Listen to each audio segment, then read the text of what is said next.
बहुचर्चित प्रसिद्ध बिल्डर रामप्रकाश मिश्रा यांच्यावर प्राणघातक हल्ला करणारे अज्ञात आरोपी निष्पन्न करून एका आरोपीस स्थानिक गुन्हे शाखा अकोला यांच्याकडून अटक करून गुन्ह्यात वापरलेली मोटारसायकल जप्त.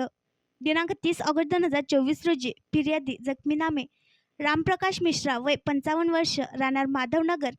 गौरक्षण रोड अकोला यांनी पोलीस स्टेशन खदान अकोला येथे रिपोर्ट दिला की ते नागपूर येथून अकोला त्यांच्या राहते घरी रात्री 10 वाजताच्या सुमारास परत आल्यानंतर ते त्यांच्या कार्यालयासमोर वाहनातून उतरत असताना अज्ञात 2 इसमांनी त्यांच्यावर मोटारसायकलवर येऊन धारदार चाकूने जीवनीशी ठार मारण्याच्या उद्देशाने हल्ला करून त्यांना गंभीर जखमी करून आरोपी हे घटनास्थळावरून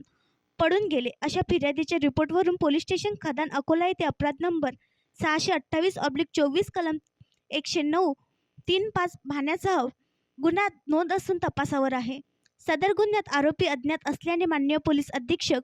श्री बच्चन सिंग यांनी पोलीस निरीक्षक शंकर शेळके स्थानिक गुन्हे शाखा अकोला यांना सदर गुन्हा उघडकीस आणण्याबाबत सूचना दिल्या. त्या अनुषंगाने पोलीस निरीक्षक श्री शंकर शेळके यांनी सहाय्यक पोलीस निरीक्षक विजय चव्हाण, पोलीस उपनिरीक्षक गोपाल जाधव यांच्या नेतृत्वात स्थानिक गुन्हे शाखेचे पथक गठीत करून पथकाला गुन्हा उघडकीस आणण्याबाबत मार्गदर्शन करून सूचना दिल्यात. त्यावरून तपासक पथकातील अधिकारी आणि अंमलदार यांनी घटनेची वेळी उपलब्ध असलेले CCTV फुटेज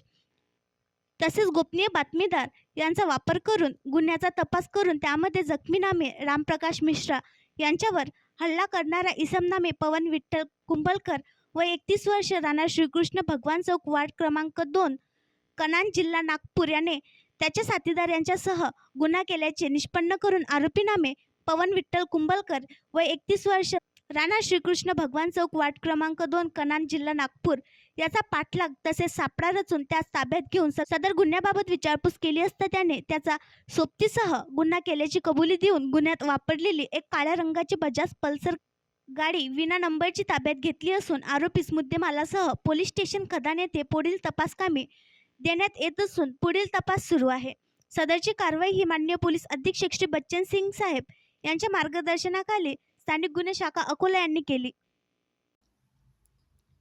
आणखी नवीन व्हिडिओ पाहण्यासाठी आमच्या देशमुख एक्सप्रेस न्यूज चॅनलला सबस्क्राईब करा, लाईक करा आणि शेअर करा.